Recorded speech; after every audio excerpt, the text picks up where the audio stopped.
recording now.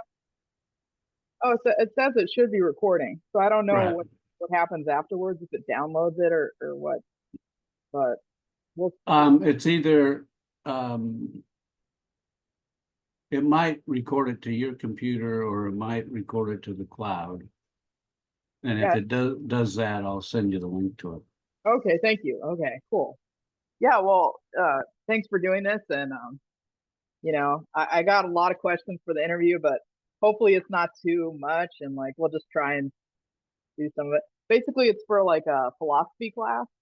So the teacher tries to give us like philosophical stuff, like definitions of disability and stuff like that, well-being, to work. Mhm.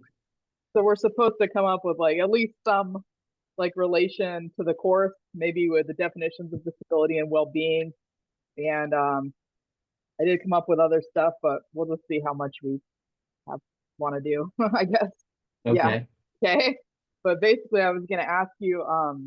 I looked. Uh, I've been familiar with MindFreedom because of the Shield project, and not wanting to be in a situation where I'm forced into being in a hospital and such, um, on medications and whatnot. So I know about that. I also like looked into it a little more. It seems like it is basically working on protesting forced treatment, which is really important, I think.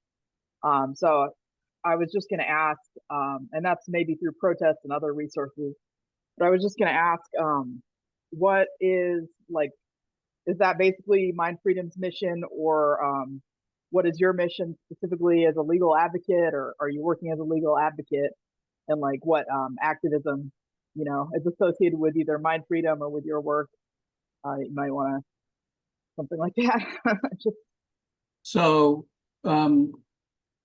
MindFreedom is a nonprofit organization that unites, sponsor, and affiliate grassroots groups with thousands of individual members to win human rights and alternatives for people labeled with psychiatric disabilities. great. Its mission is in a spirit of mutual cooperation. MindFreedom leads a nonviolent revolution of freedom, equality, truth, and human rights that unites people affected by the mental health system with movements for justice everywhere. So that's MindFreedom. And then I don't know how much you know about me. I founded the Law Project for Psychiatric Rights, Psych Rights, whose mission is to mount a strategic litigation campaign against forced psychiatric drugging and electroshock. Excellent. Yeah. And I won 5 Alaska Supreme Court. I'm not really doing that anymore. I'm gotten too old and Okay. moved to Maui. Okay. And I won 5 Alaska Supreme Court appeals that ruled that Alaska was doing this and that illegally, and 3 of them unconstitutionally, and 1 United States Circuit Court of Appeals for the 7th Circuit case about the psychiatric drugging of children on Medicaid being Medicaid fraud. Although that got remanded and then screwed up, which remand being sent back to the lower court, the trial court. So, and both MindFreedom and Psych Rights also have a focus on educating the public to, about the truth about the drugs, and basically that unwanted psychiatric interventions are counterproductive and harmful, in some cases massively. Are you familiar? And recently I wrote this with other people, the report on improving mental health outcomes. And it's pretty, I know I'm kind of going on in my, it's pretty comprehensive, and I think really is an indictment against the current system and an indictment against psychiatric force, which after all really is violence perpetrated on, supposed patients. Yeah, I feel like, we're gonna have to learn to cope with or like people with psychiatric disabilities need to learn to cope with whatever's going on. And I'm not sure medications are the most effective strategy for that, especially in the long term, because of all the health issues that they, Well, we're not saying don't do anything. right. We're just saying, yeah, the drugs. I mean, I know people who find them helpful. Hmm. I think it's that they should have access to them. Adults, not children. Children should Yeah, never be given these drugs. agreed. I think electroshock should be banned because it's barbaric, even though some people find it helpful. Um, uh, but basically, the drugs should never be forced on anybody. And locking people up is massively associated with suicides too. So the idea that you're locking someone up to prevent them from killing themselves, it increases suicide by 100, at least 100 times in the first week after discharge. So, or at least one study says that. So the whole system, especially um, the involuntary system, is not really about helping people. It's about getting them out of the way, or so that they're not so troublesome, basically. Because it does seem punitive to lock people up. It's like, I guess, like, you can argue these people are like a danger to themselves or others, but um, I don't know. I mean, Well, and I'm sorry, I've got I already said, that locking, psychiatric incarceration is massively associated with suicide. mhm. So that's harm to self. And violence, harm to others. That's more like The science, the studies show that the psychiatrists cannot predict who's going to be violent. yeah, And they're supposed to prove that by clear and convincing evidence, which is more than a preponderance of the evidence, which just means more likely than not, or more than 50%, but less than beyond a reasonable doubt, which is what is required, for crimes where they lock people up. The Supreme Court said, well, psychiatrists could never prove that beyond a reasonable doubt. So yeah, we'll let them lock people up anyway. yeah. So it's like a violation of everyone's civil rights, basically, kind of like under Well, the the courts get to decide what their civil rights are, but under international law, the United Nations Convention on the Rights of Persons with Disabilities, they basically outlaws involuntary psychiatry. Mhm. But no, every country, almost every country has adopted it. Obama signed it, but it hasn't been ratified. But no country has actually implemented it, although I've heard that Mexico is maybe going to actually try.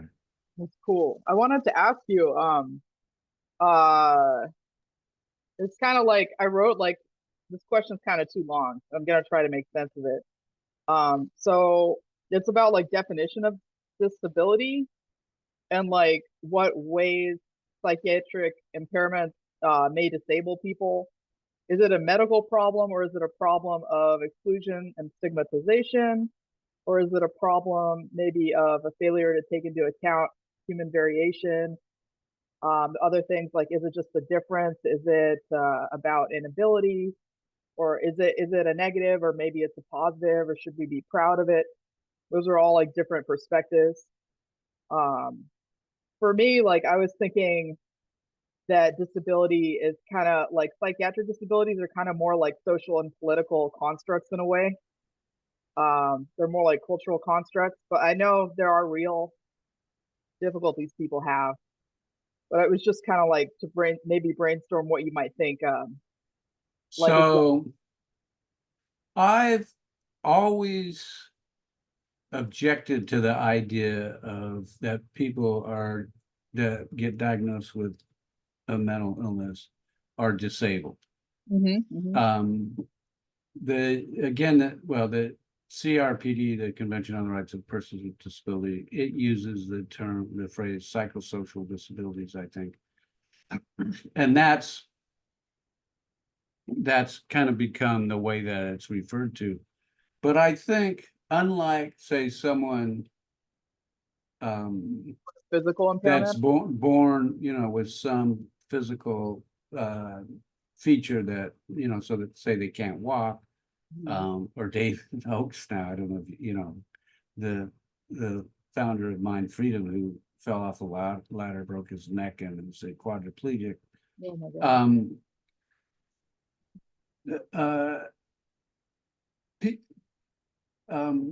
There's this myth that people diagnosed with mental illness don't get better. And so that kind of fits in with this disability Okay. mode, which is that it's a permanent feature. But that's not true. People can get better. In fact, what we're doing now, about 5% of people recover that get diagnosed with serious mental illness. And there are other approaches, and that's primarily drugs. There are other approaches where up to 80% recover. So 5% maybe with drugs, but there can be a larger recovery with other methods potentially, or is that what you're yeah, saying? like there's have you heard of the open dialogue approach? Yeah.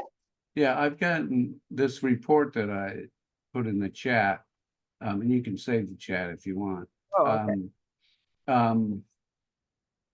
It goes into that. So there are different studies that are cited. But the open dialogue approach and Sotira, the original Sotira House study, both achieved about an 80% recovery rate. Yeah. And and so that's not consistent with this idea of a permanent condition, which would be, say, a permanent disability. And then the study that showed that it was 5% also showed that people that got off the drugs had a 40% recovery rate. Well, Right. that's 8 times better than 5%, but it's half of 80%. So what that really shows is how important it is for people not to get put on the drugs in the first place. So, but I guess this is a little afield from what you're asking about. But my point is that, yes, I've been,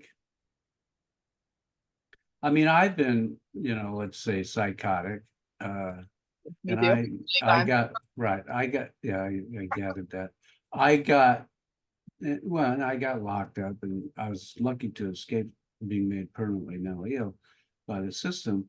But, at that point, there can be a point where you're not, really functioning in a way that is working for you and or other people.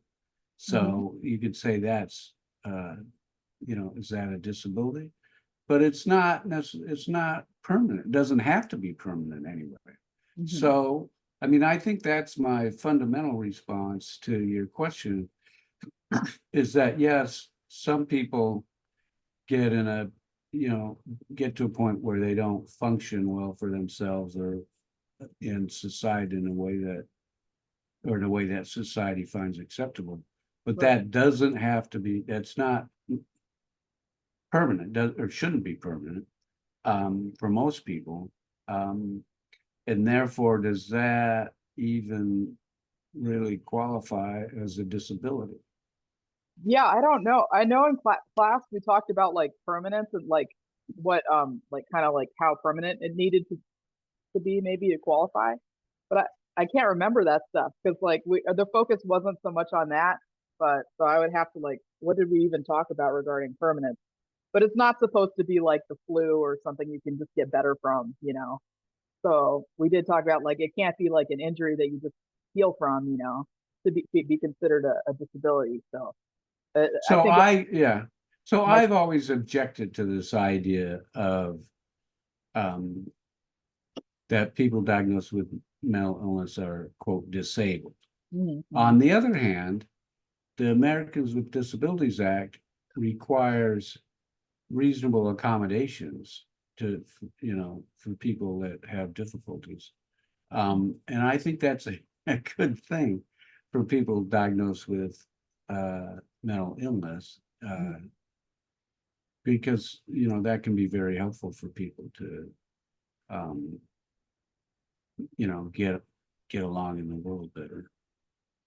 Yeah, yeah, struggling in some way, but maybe so like uh I guess some other questions are maybe related to well-being, like do psychiatric disabilities or conditions or whatever they are have a negative impact on people, and like why might that be, and would it be because of like I guess it could be related to like what if it's not a disability, maybe there are it's a temporary impairment maybe, or there are other social reasons why it might be damaging to someone, or I don't know, but it could be causing like a less pleasant life, obstructing the fulfillment of desires, interfering with obtaining goods. Like those are all theories of well-being.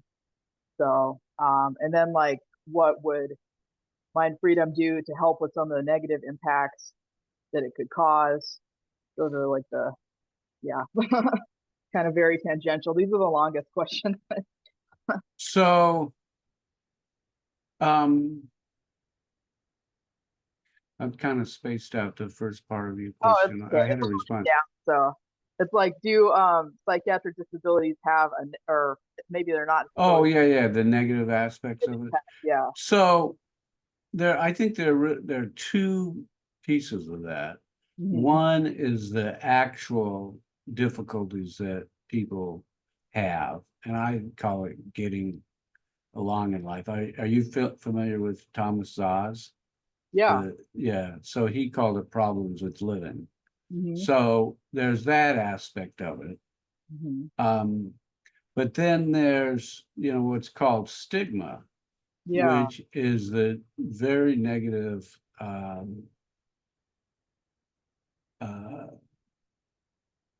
reaction of people if someone's been diagnosed with mental illness, Yeah. that's makes them the other, and that they're to be uh, afraid of, and and that they're actually people act, act like people diagnosed with serious mental illness are not even human in a lot of ways. And so that is the other aspect of it that makes it so difficult.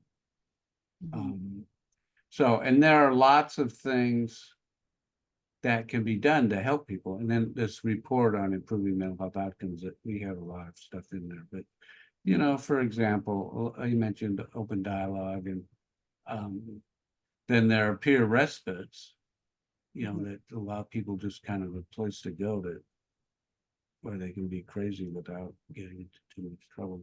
Hmm. Um, and or any trouble if they're Yeah. not. Um, so um, so those, I would say, are the two aspects: is the actual difficulties in living that people have as a Yeah. result, and but then there's a society's reaction to people, which I would say is the is it the worst part of it? I guess it depends on how much difficulty people are having. If you're hearing voices and can't really function because of it, that's pretty hard. Yeah. Um, yeah. So it seems like, yeah, it is. There are real difficulties people can experience. Yeah. So it's not purely social. I think it's highly tempting for me to view it as more primarily a social issue than actual, because I guess, if in like some ideal world we could frame it like, oh, like maybe these difficulties that we're having would be interpreted in a different way, or would be supported in a different way if we were in a different time or a different culture. and you can, Yeah, and and there are different aspects and levels of it. And so um, someone can be crazy as a loon mhm, and still function quite well in society. mhm. But except then psychiatry wants to go and lock that person up and drug them, even though they're not necessarily having difficulties in society. I mean, although usually, I feel like the psychiatry would just ignore people who are functioning well, even if they were bad, like batty. what I was just going to say, yeah, except although usually there's something, people have done something Yeah. that bring them to attention.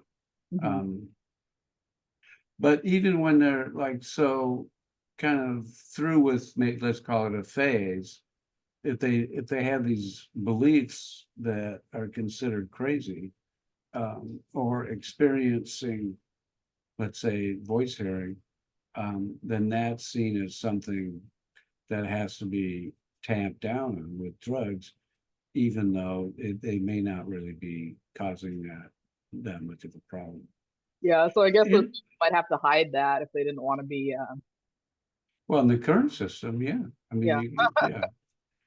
yeah, I highly recommend lying. Yeah, exactly. Yeah. But, yeah, for me, like I've been, taking meds for a long time and I don't know if I need them or not. But once I stabilize, I have like pretty much no positive symptoms or any issues really. And then it's just kind of unclear like what I need to do. But I've been trying to go off the medications because the side effects are not pleasant, and I'd rather experience life from a sober perspective without any influence of any, you know. Yeah, it's a hard thing especially Yeah, once you're on them. yeah. But my theory is, even if you kind of can't get off them Hmm. completely, less is better than more. I agree. Yeah, And maybe you're at, I don't know your situation, that's sexual overdose, and that a lot of people have a lot of difficulties in coming off. And so then hmm, in my mind, the key is if you're able to really tell, if you're starting, thinking is starting to go awry and you're starting to behave in ways that's going to cause people to become concerned, yeah. so that you can stop It'd that. be, yeah, it'd be ideal if you were able to tell. Yeah, I find I'm not usually able to tell, but Yeah, I find that's true for most people. yeah, And so, but one of the things is to have, someone you trust that you would yeah, listen to. right. Um, That makes sense. so yeah, I did a 9-minute video where I talk about my situation. Mhm. That's cool. Yeah, I mean, I didn't know if I should ask you this one or not, but in class they say something about a practical identity being a source of meaningful reasons or something, or like why uh, you're motivated to do what you do. So I was going to ask about that and just be like, kind of like what has motivated you to act on behalf of people going through this stuff. Um, and like basically, why are you working for change, or why have you worked for change in this area? I think you Yeah. So, personally relate. I mean, so what's that? I think you might Um, have personally relate, like, which is good. yeah. So when I was 29, I got in a situation, uh, where I didn't sleep and I went psychotic. I jumped out of second floor window in my underwear at 1 a.m. It's Anchorage, Alaska in June, so it was light out, and I knew how to do it. I thought the devil was coming down the hall. Yeah. So Mhm. and I knew how to do a parachute landing fall and didn't think I would hurt myself. Okay. And I did, and I didn't. That's logical. Devil's coming down the hall, right? So anyway, so I got into the hospital. I won't go through the whole thing. I put a link to a video where I describe it. It's only 9 minutes. And but I was really lucky not to have been made permanently mentally ill by the system. I was told I'd never get better, or I would, um, those that believed I was a lawyer said I would never do that again.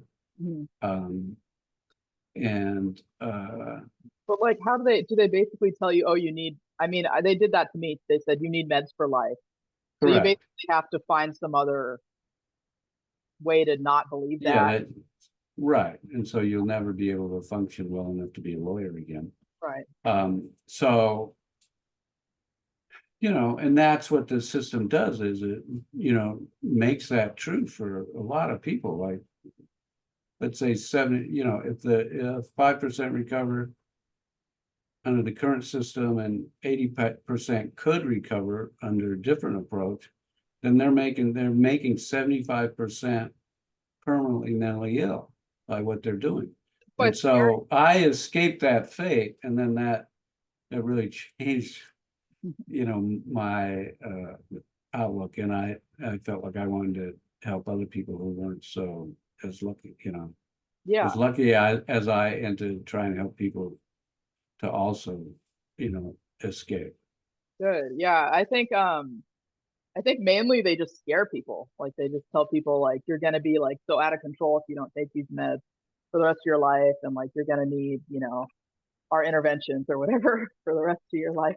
I think it's just kind of like because after you go through this traumatic experience, and then like people are kind of like fear mongering. That was what I noticed, but I know some people probably have worse experiences than that than just the fear mongering. But Well, yeah, I mean, you get, tied up and, strapped down. They call yeah, it restraint, right? but, And mhm, then the yeah, forced drugging, which, I used to think of it as a chemical straitjacket. yeah, But then I learned more about the drugs, and they block 70 to 90% of the dopamine transmission in the frontal lobe mhm. and a couple other places in the brain. And so that's literally a chemical lobotomy. Oh, geez, And so that's yeah, what's considered the therapeutic effect is it just makes you so that you can't do anything, and therefore not be so troublesome. that's, that's true. I'm gonna write that down. Chemical lobotomy can't do anything. I've noticed that. Yeah. And it's Also, still, it's dose related, but yeah, I think too like apparently suppressing dopamine can affect other areas of the body, like the pancreas. Like if you take those meds, and it can affect movement too. So like, oh, well, yeah, the other two places in the brain are the basal ganglia and the limbic system. mhm, And basal ganglia is basically movement. And so, it causes tardive dyskinesia, which is basically drug-induced Parkinsonism. yeah, And so that's movement disorders. yeah, So, and most, I think there are far more neurotransmitters in your gut than in your brain. hmm, And so it affects that part too. So, um, yeah, the drugs are really bad news for most people. yeah, So, but like I said, I know people who found them helpful, mm, and I'm not saying they shouldn't have access. Are you familiar with Ellen Sachs, the law professor at USC? no, no, Elyn, Elyn, Ellen Sachs. and it's Saks. I can look her up. But He yeah, wrote this book, The Center Cannot Hold. And I defy anybody to say that, she didn't try other things. But she became, she's actually quite successful. mhm. She's I a law find, professor. So, um, but, a very large number of people's lives are just very diminished to the point of being awful by being put on these drugs. yeah, I agree. So I Yeah, guess I, it's horrible that like people with psychiatric illnesses are really coerced and like mandated oftentimes to take these medications, and I'm not sure. I mean, it looks like it like people would actually do better if they tried to come off them than if they stayed on them, and yet that people are being forced to take them in many settings. And Right. yeah, and it really just, I think it makes the quality of life a lot worse pretty much all the time. I mean, it can help, but like these people are like taking them like for years, and maybe they would be okay to try to see how they do if they're not, but there's just like the prevailing wisdom, I guess, is just to keep people on these things for as long as possible, but Right, or basically forever. And forever. and they reduce people's lives by 20, 25 years. So, Yeah. yeah, Let's see what else here. I don't know how much more time we might have, but maybe I should choose some good ones. It should have been more like 10 or less questions, but some more questions about the law, but that's not exactly related to the class. Um, I guess issues of equity in terms of affordability for people with psychiatric disabilities seeking legal aid. We could talk about that. Um, I don't know. We could talk about like examples of cases you helped with. I know you mentioned there was one. Was it related to Medicaid and children were they forced to take medication with Medicaid or something? well, the children, depending how old they are, but basically it's the parents or other adults in their lives that are making the decision. Yeah, right. They're not So I think that in that sense, they're always forced. And I think by and large, children don't like them, just no. like adults really tend not to like them. I mean, depending on which ones they are. Um, Yeah, I hated Adderall. so yeah, that it turns out that Medicaid is not legally allowed to pay for most psych drugs given to children, Hmm. and they do it anyway. And there's a federal law called the False Claims Act where anybody can sue for fraud against the federal government uh, on behalf of the government and share in the recovery, if any. And so, and each false claim carries a minimum penalty of $5,500.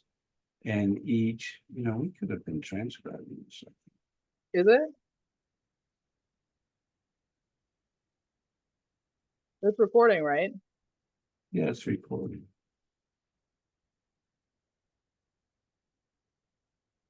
Yeah.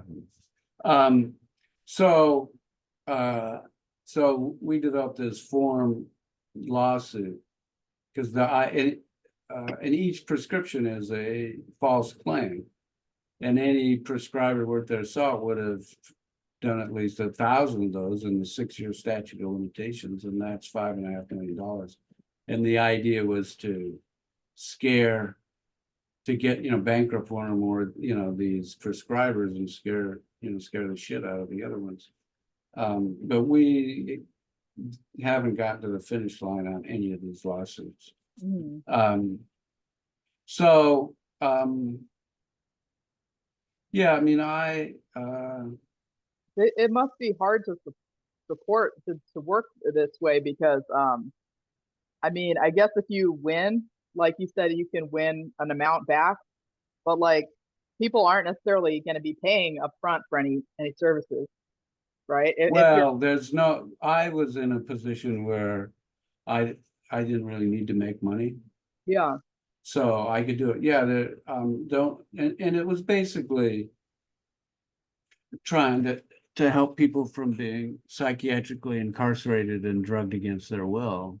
yeah. And the government pays for lawyers to pretend to represent them. Yeah. And so I helped any number of people to get out and not be drugged. A couple of children that I helped. Mhm. Um, so, and a number of adults. There were So institutions, and you helped it so that they weren't being forced drugged in there. or were you able to get them out, or like how So did it? one woman had her daughter. She was being drugged in North Carolina, and I got Dr. Grace Jackson, who lived in North Carolina at the time, and she, worked on it, and they got her out, and she's doing marvelously now. And another one had a bunch of she was, I don't know, 16 or something. She had a bunch of tragedies in her life, and she just, you know, Was had a breakdown, and they were going to try and, they were going to lock her up and drug her, and I negotiated an alternative thing for her, and she got out, and as far as I know, she's doing quite well too now. And yeah, so, and we developed a forced drugging defense package. Oh yeah, I saw that. Yeah. And so people have said that, that's been helpful to them. I don't know. It's hard. It's really hard to represent yourself. And the judges tend to just do whatever the so-called experts say, Yeah. because they don't want to be blamed if something goes wrong. Mhm. So it's really tough when someone gets put in that position. But the other part of it is, if it's so easy to lock someone up and drug them against their will. If you make it harder for them, then they don't necessarily put the effort in. So they might let you go just because you're making it more difficult. Absolutely. Yeah, that's cool. Let me see. Um, um, um, um, um. Is it important to? I mean, yeah, I should have prioritized these, but I'll just read off. Is it important to change minds related to psychiatric impairments? Um, like, is there like some kind of way? Yes. Yeah. Yeah, big time. Yeah. And so one of the things that I mentioned it before is this myth that people don't get better. So that's a big message that needs to be conveyed and hopefully learned. I mean, in Yeah. my book, the Zyprexa paper, see, Yeah. I relentlessly promote it. But there are lots of different levels in it, or at least a number of different levels in the book. But one of them is there were a fair number of psychiatric survivors that got involved in this. And so I would write at least a paragraph about each one of them, and how, basically how they were diagnosed as hopeless schizophrenics, and recovered, um, and went on to do really pretty terrific things. So that was trying to be like a little subtle way to demonstrate that people do get better. Yeah. So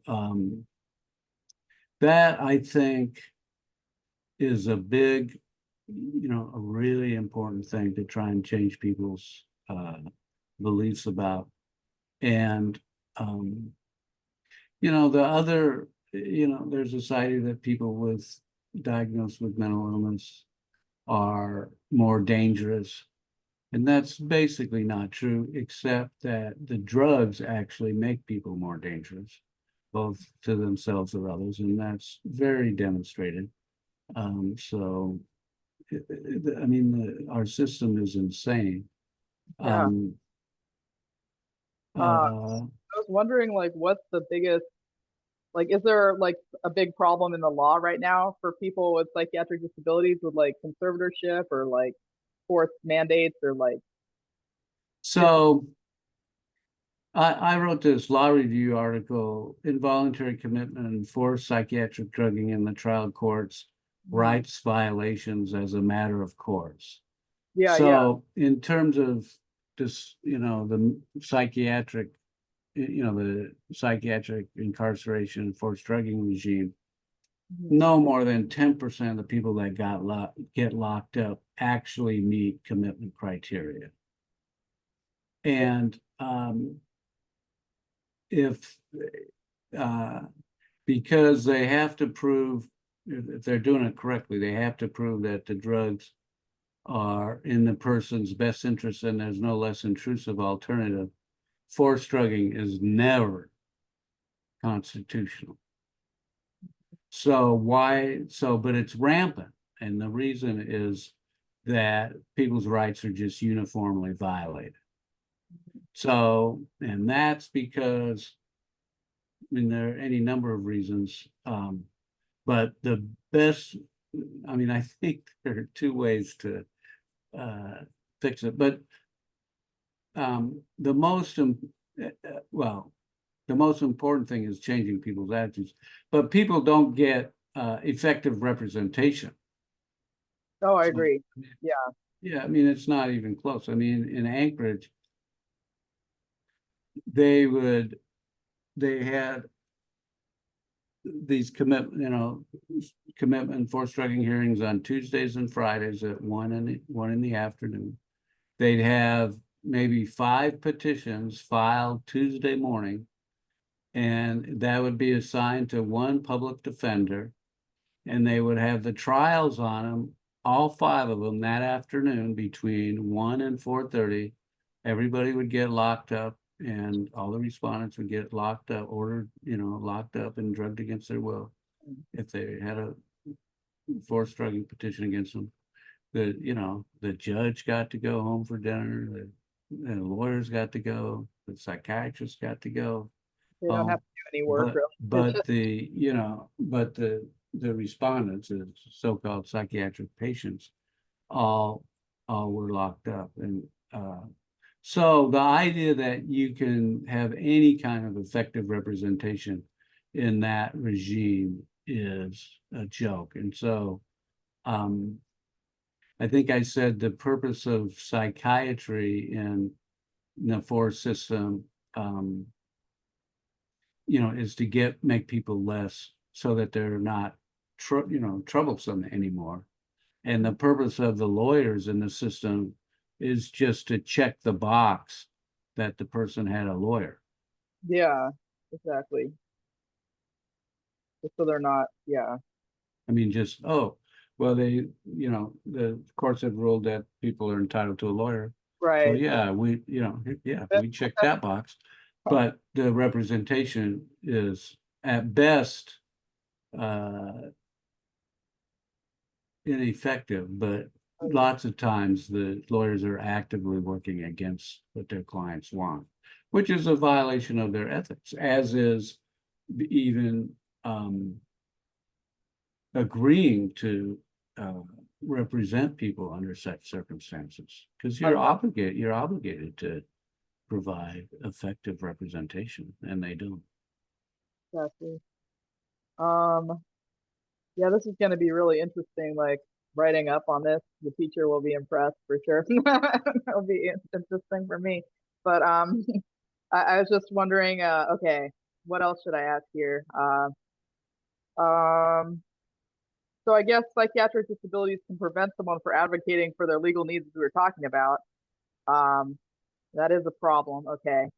Especially for psychiatric patients. Okay, it's someone that has a physical disability, and they say, well, I want this, I want that. Yeah. And people don't doubt that those are legitimate desires, right? Yeah. Okay, but if you have, if you're accused of being crazy, Yeah. then everything that you say is just that, oh, that's just the ravings of a lunatic. We don't, nothing he says, should be credited. And, so, and it's kind of ridiculous. I mean, my experience is if a patient asks for something and says, I think I would find X helpful, that they won't do it. They'll do Y instead, even if they could give X. And it's the most remarkable thing. Yeah, I guess the stigma really. They just don't want to be seen aligning, or they don't want to feel like they're aligned with a crazy person because then they feel like they're crazy or something, or like They just like, oh, well, they're just they're opposition. the product of misfiring neurons, Yeah, you yeah, know, but nobody knows, you know, nobody knows what the person is really feeling except that person. yeah. Um, that reminds me of one of them. It says, "Do people with psychiatric impairments deal with injustice of recognition, meaning injustices resulting from how the structure and character of interpersonal relationships are organized?" I think you were actually just talking about that, so I don't think maybe I don't need to ask that again. But yeah, it's because someone will think like oh, they're crazy, and that results in a power imbalance basically, and it makes it hard to like it just makes it harder to help people when they're not being taken seriously. I think. But Right. I mean, people, you know, like I said, people know how they feel, and people have an idea of what's going to be helpful. mhm, So I've talked about soteria, mhm, and it was a study that was done in the 70s. And one of the famous stories from there was one of the residents was convinced that a spaceship was going to come and pick him up at the mhm. park on Thursday at 4 p.m. I'm not sure about the exact details, but something like that. Yeah. And instead of saying, "Oh, that's crazy," the people in Soteria, and I actually met and I later, you know, 40 years later, met the guy who actually did this. Um, went said, "Okay, I'll go with you," and they went to the park and waited, and the spaceship didn't come. It was like, okay, well, now what do we do? And so, if he hadn't been allowed to go, he would have forever been able to say, you know, I was prevented from, you know, doing this thing. And another uh, famous thing is like one of the residents thought they were poisoning with the food.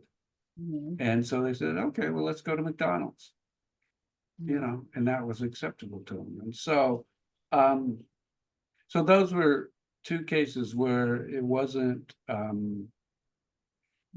you know, where it showed, well, that's really not going to be that helpful, but at least it gave, you know, the person had some agency, and then they could accept that, okay, well, maybe this isn't going to be that helpful. But I knew this psychiatrist who had actually been the head of a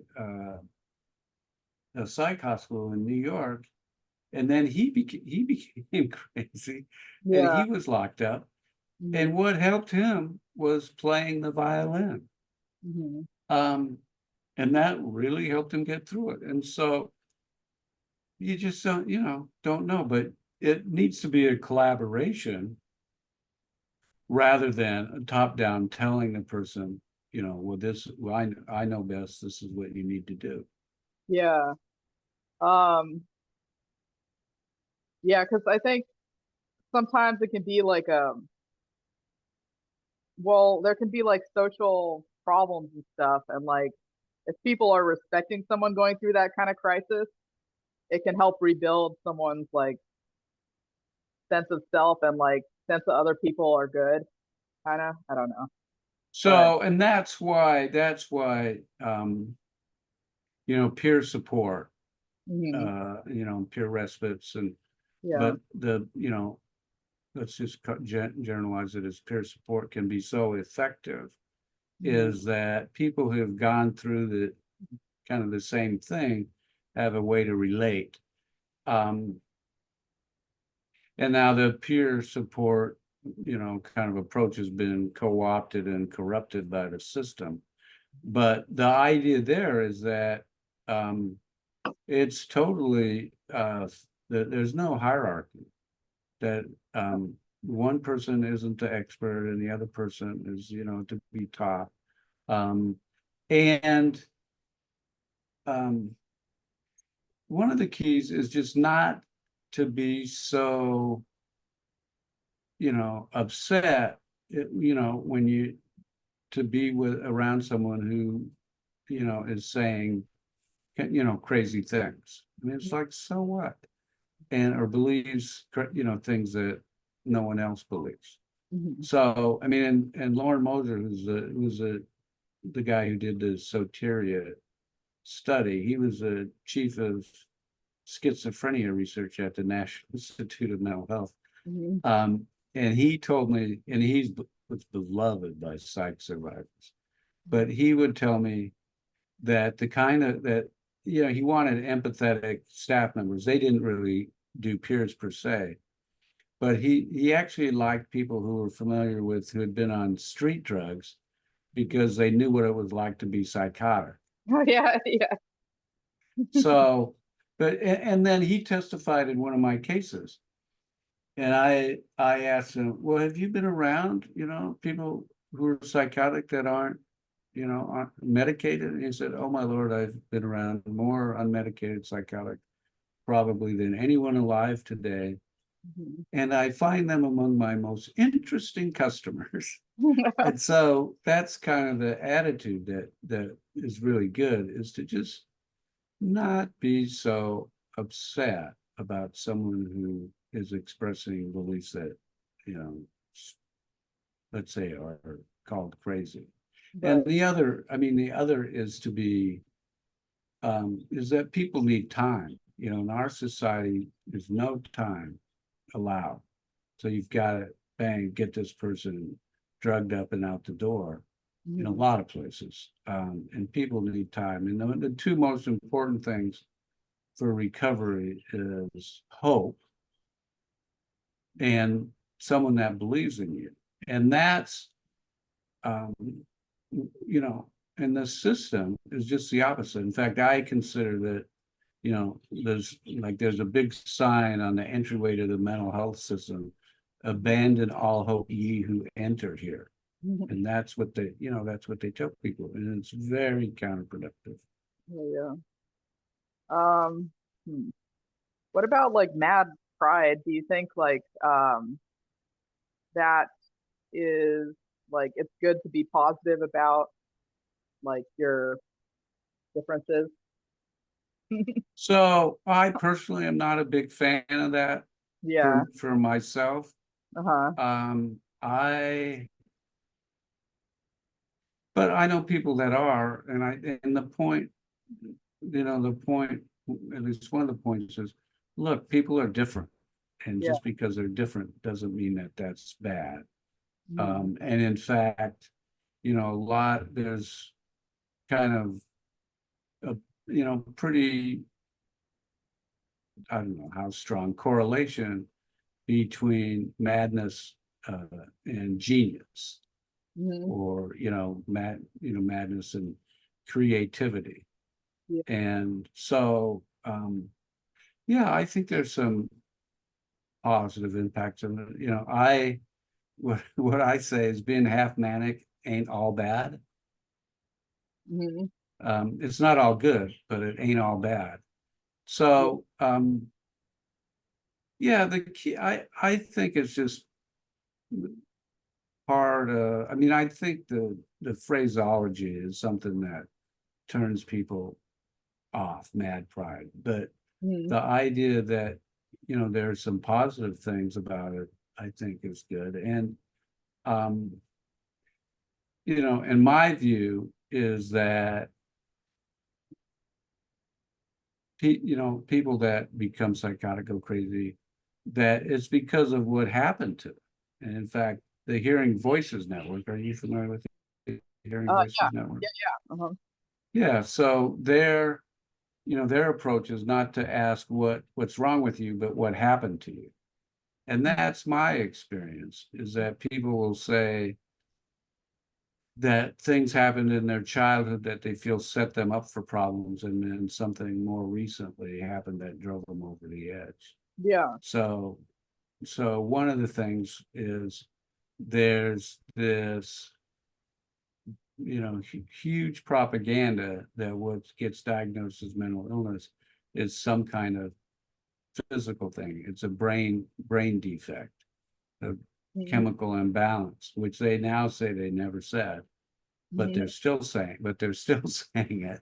You know, the powers that be say, oh, we never said it was a chemical imbalance.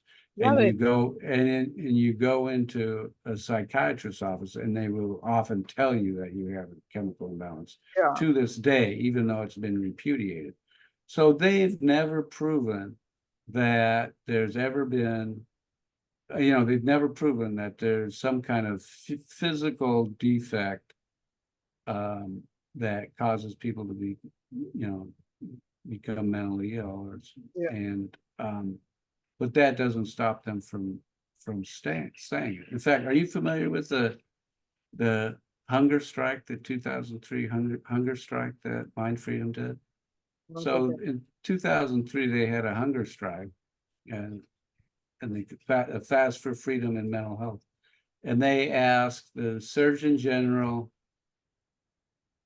NAMI, the National Alliance for Mental Illness, and the American Psychiatric Association to provide proof that that what gets diagnosed as mental illness is, some kind of physical defect. And after some bullshit, and they had assembled a scientific panel, after some bullshit by the American Psychiatric Association, they basically admitted, they said, well, we haven't really found anything yet in 100 years of looking, but we're sure we will.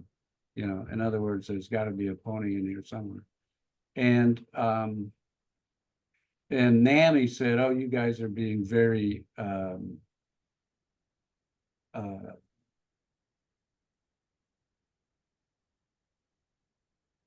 I'm getting senile, so I'm having trouble getting words. It's not the right word, but it's very dangerous for you to say this, because people are going to not take their drugs. But the Surgeon General had enough sense not to say anything. So Who is the dangerous? Who is saying the dangerous thing, or who was not going to say it? well, NAMI said, Damn it. you guys, this is a very dangerous thing that you're doing. Oh, And the Surgeon General never responded, as I recall. so wait, so it was NAMI who was doing this? Who was part of this? Well, Or MindFreedom yeah. did the hunger strike, and they challenged NAMI, the Surgeon General and the American Psychiatric Association, to come up with, proof or evidence that what gets diagnosed as mental illness is some kind of brain defect. And they And they couldn't. couldn't. They said it was dangerous to the Surgeon General if he would say that there wasn't. No, it was dangerous for MindFreedom to Yeah. challenge the medical model that in this way. Yeah. Yeah, I agree. But so like more maybe like more about mind freedom and well-being, and like how does mind freedom help with well-being, help with stigmatization, segregation, or isolation, stuff like that. So one of MindFreedom has for a long time really promoted other approaches. And a couple of years ago, it put on this international summit, the International Peer Respite and Soteria House Summit. There were 5 days in 5 Sundays in October of 2021, I think, and 3 hours each day. Then there were 700 people from 40 countries that attended. And then we've been trying to really implement that, really promote the creation and sustainment of peer respites and soteria houses and other approaches. So, so that's an ongoing effort. And then there's Judy's Room, which is What was the first one called? There's Judy's Room, and then the first one was that a the International Peer respite soteria summit. Summit. So I'm going to put And like, oh, MindFreedom organized that? it was one of them. That and rethinking psychiatry. Mhm. So, but we're the ones that are still trying to do it, but it's kind of hasn't done what I'd hoped it would do. Mhm. So I'm going to put a link to Okay. How do I save that chat, by the way, before we?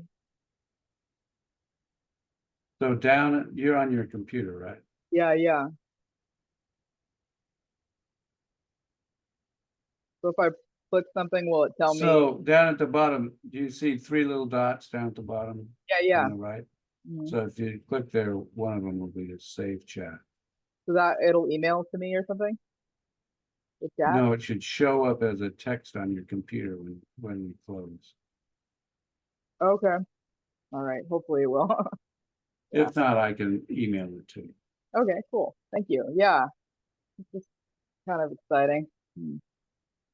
Yeah. So, I mean, MindFreedom is struggling financially right now. Hmm. Did you get an email appeal from me?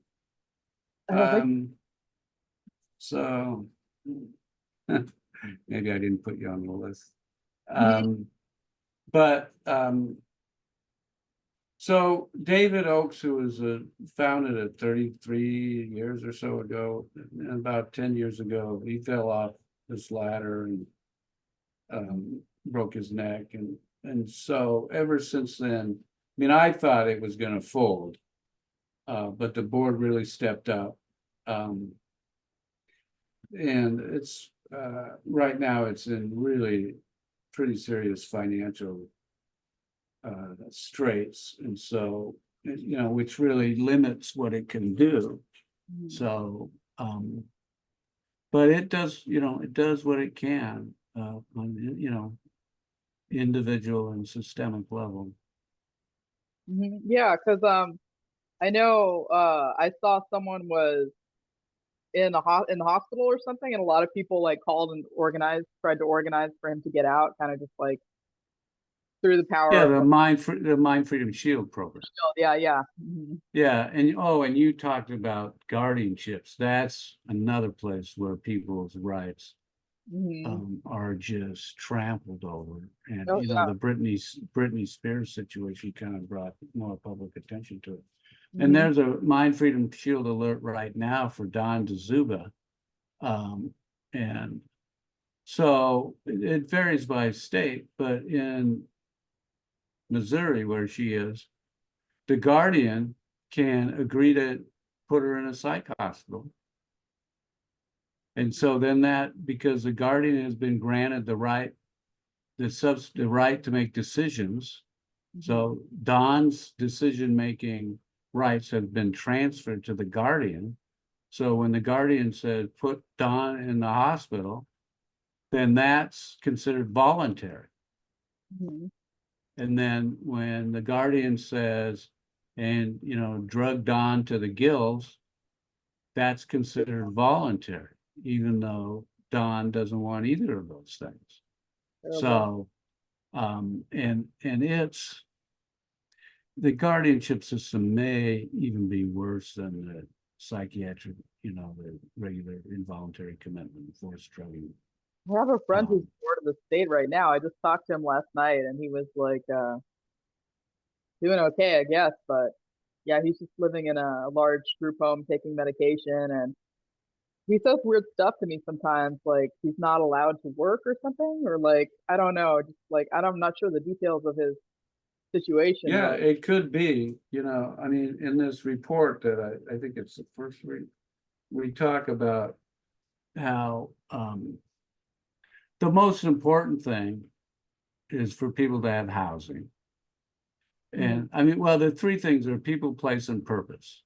So you've got to have, people need relationships, people need a place to live, and they need to have meaning in their lives, a purpose. Mhm. And employment is really good for people. I Yeah, mean, it really helps people. I don't really know what he was telling me. And Yeah, I was. and yeah, but lots of times they say, oh no, you're not able to work. You're not good at, you're too sick to work. And it's really the worst thing. It's a very bad thing. People uh it's bad for your self-esteem, which is already in the toilet because of what they're telling you. Um, it's bad for society because instead of being, a self-sustaining person, maybe even paying taxes, you're uh, receiving government funds to live. So um, I wouldn't doubt it a bit that your friend is being told he can't work. Yeah, I And don't. the guardianship is a very hard trap to get out of. Yeah, I'm like, I keep asking him like, how would you get out of it? And he's like, oh well, and he says like doing independent stuff, but then at the same time, I'm not sure if he's really allowed to do those things. Like, I should ask him because So legally, it's supposed to be just the least restrictions that are necessary. yeah, But in reality, in fact, the guardians are only supposed to be given enough power to do that for the least that has to be done. Um, has to be in quotes. yeah, But usually they just don't bother and they just give full guardianship. Or in California, it's called a conservatorship. And so there's guardianship or conservatorship over the person or over their property or both. Um, and So it's a really awful and corrupt system. And it's really hard. I mean, you have the legal right to challenge it. Like every so often you can, I don't know specifically, I don't know what state, maybe California, but your friend is in, but most California. places you have the right to petition to terminate the guardianship. Hmm. But if you don't, but if you don't have a lawyer that'll go to bat for you, Yeah, and if you don't have, a quote expert witness that'll testify on your behalf, it's pretty hard. And even then, the judges tend to go along with them. And it may be the most corrupt part of the legal system. And I mean that literally with payoffs. I mean, kickbacks and all that kind of thing, and bribery and that kind of thing. hmm. Chaos private. Yeah. Well, I'm definitely gonna listen to this again just to make sure I know what I'm doing here. But yeah, that's pretty good. So you mentioned there's a peer respite Soteria summit. That's an international. Okay. Rethinking Oh, psychiatry in oh, the room. how come? Oh. So it didn't do a link. Yeah, I noticed that. Yeah, I wasn't sure. So I don't know, maybe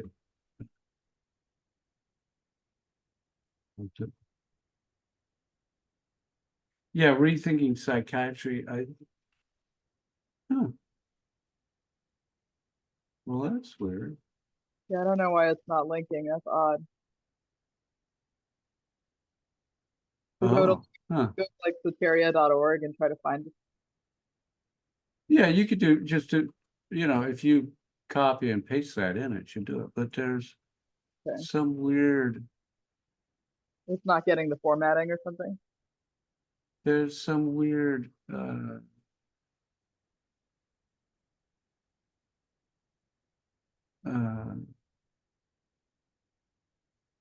like world simple instead of the normal like key. Hmm. It's looking. Huh. Uh-oh. Hope your computer didn't do something weird to itself. Hate it when that happens. Well, first I was thinking, well, gee, maybe I've lost my internet connection, but then of course, the Zoom wouldn't work, except maybe, oh yeah, this should work. That's yeah, peerrespite.soteria.org. That's good. And then there'll be the international summit on there somewhere. Yeah, that's the website for the International Peer Respite Soteria Summit. Cool. And you said And there are lots of videos, and I had a lot of ambitions for this project, and there are supposed to be a lot of volunteers, and basically everybody just went away. So they flaked. They just like didn't follow through. yeah, so we set up all these circles, like a networking circle and the mentoring circle is still active, an advocacy circle, website circle. Yeah, okay. So, but basically no one, everybody's busy. I don't really blame people, but people were very excited about it, and then it hasn't really done it. There's a lot happening in the peer respite sphere, though. So yeah, and Judy's room, is that like and rethinking psychiatry or two other things? Rethinking Psychiatry is another organization from MindFreedom. Yeah. And so that Rethinking Psychiatry and MindFreedom put on this summit. Judy's Room is a monthly Zoom where we have a guest speaker and talk about various topics. It's interesting. There's not really a web page for it. So I recently did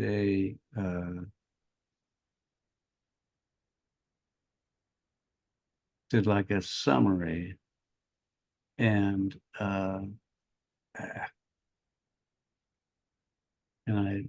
did a search thing.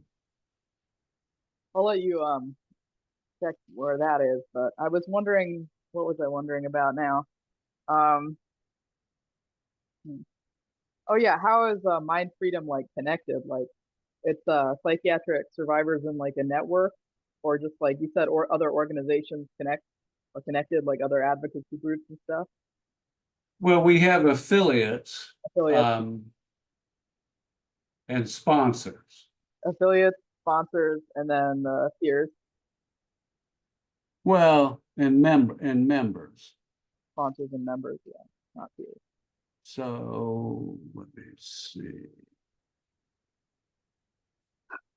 Sure.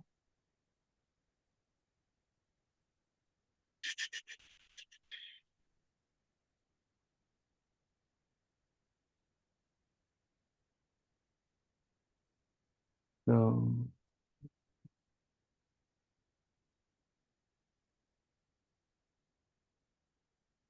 Do I have any? I'm wondering if I have any. So in terms of like well-being, it's like bringing awareness to these basically issues that are going on, or like advocating for them, I guess, yes, advocating for rights for people, basically. yeah, for people individually and systemically, and for these other approaches.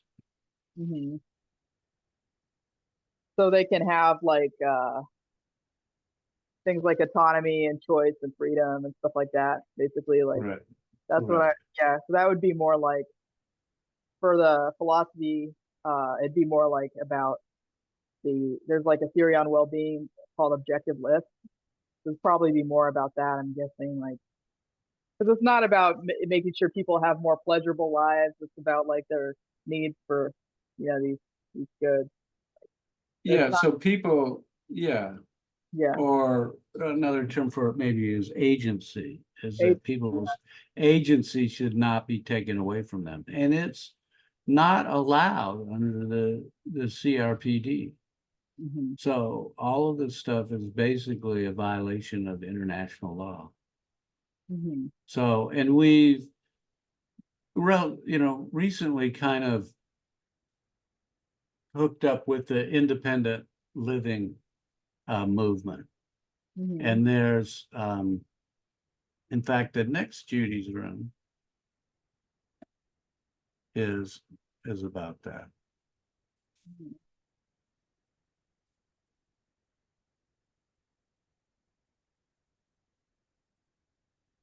So basically, like, I mean, I don't think you guys like, Oh no, it's challenging abusive guardianship systems. yeah, I don't think you So guys necessarily advertise though. I mean, that wouldn't make sense really. People basically who like who would benefit from the organization or who need the organization will basically hear about it through word of mouth, I think. Is that, or is it? yeah, I mean, word of mouth meaning social media. Yeah, I mean, Yeah, I mean, that's these days, yeah, any ideas you have, I mean, of course, actual technical advertising is prohibitively expensive. yeah, yeah, And that's the, um, that's the trick, is to get the message out to people who, aren't already critical about, psychiatry and psychiatric practices. yeah. Um, I don't remember how I heard about you guys. All I know is that I think I was talking about like not wanting to be locked up because I didn't want to be given drugs against my will, or something like that. And then someone said, well, you should look up like your options to defend yourself from that happening. And then I think they told me about mind freedom or psych rights, or about you even. Yeah, but I don't really remember like how that happened. I just kind of Well, remember I think you didn't, how I heard about you. Huh? you contacted Mind Freedom and then she reached out Yeah, well, that was just to, for this project. But I've known about mind freedom for many years now. I right. just happened to work out to talk to you guys. So there's I just put in a link to, it's an hour long talk that I gave, but Okay. this actually might be quite relevant to your, Assignment. your topic, the Yeah. transformation triangle, and I talk about how to actually change the system, and Cool. that there are three elements to it: Yeah. changing public attitudes, making other alternatives available, Yeah. and uh, honoring people's rights and how they synergistically operate in a way that could change the system. So Mhm. those last two links are the same, but I thought I would That's cool. explain what it was. Yeah. And there's a uh,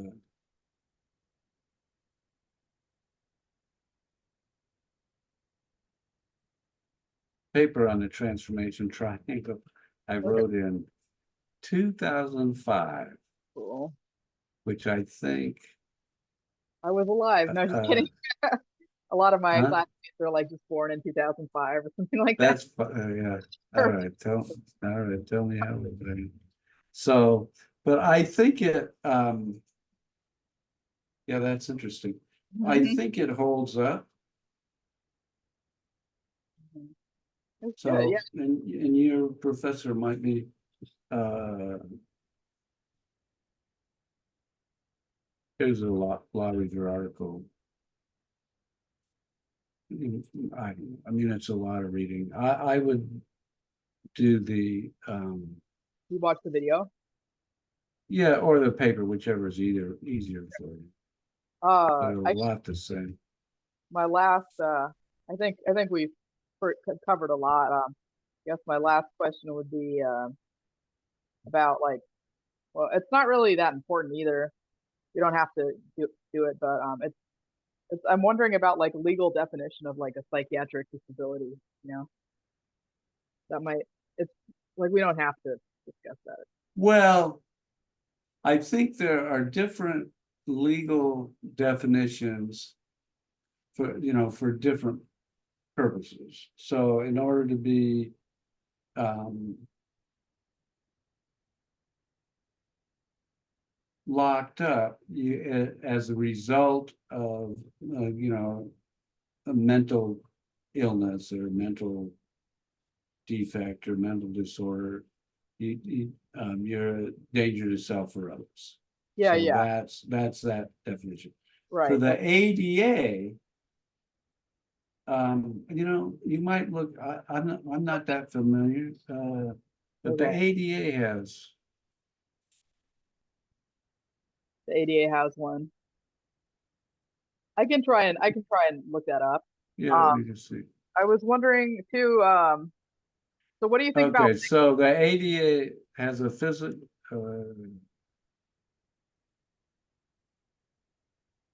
so a person who has a physical or mental impairment that substantially limits one or more major life activity. Mhm, So that's the definition of disability under the ADA. mhm. And again, I'm not fond of that language, with respect to people diagnosed with serious mental illness. And of course, under the ADA, you come under its protections if you're regarded as having a disability, whether you actually do or not.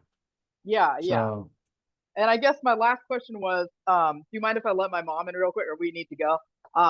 Just like sure. what laws are relevant to this issue, or like what laws could be changed, or I don't know if you know. If it may be more of a social. So I don't think there should be any unwanted psychiatric interventions. There Yeah, should be supported decision-making rather than things like guardianships. yeah, Those are the main things. that makes sense to me. All And right. then, what the CRPD says. What's the So, CRPD? the CRPD, the Convention on Rights of Persons with Disabilities. Oh yeah, And all this stuff is in that report, the first link. report. Okay. Okay, so it's kind of long, but you can skim through it. Okay, well, thanks All so right, I know much. you gotta go. All right. Bye. I kind of outlasted you. Oh no, you didn't. I was really disorganized, but like, how do we got to make sure we get that recording. Where is it? So when we end it, It went away. it'll kind of convert, it'll start saving it. When we end this meeting, But wasn't there like a record button there that went away? Oh, it says it's oh, on. I think it's under the more. Oh, it just migrated. Okay, all right. So when we end it, it'll send it to one of us, or something will happen. Right. Okay, all right. Thank you. Okay. Hopefully. Oh yeah, hopefully. Yeah. Okay. All right. All right. Have a great rest of your day. Yeah. Say hi to your mother for me. Okay.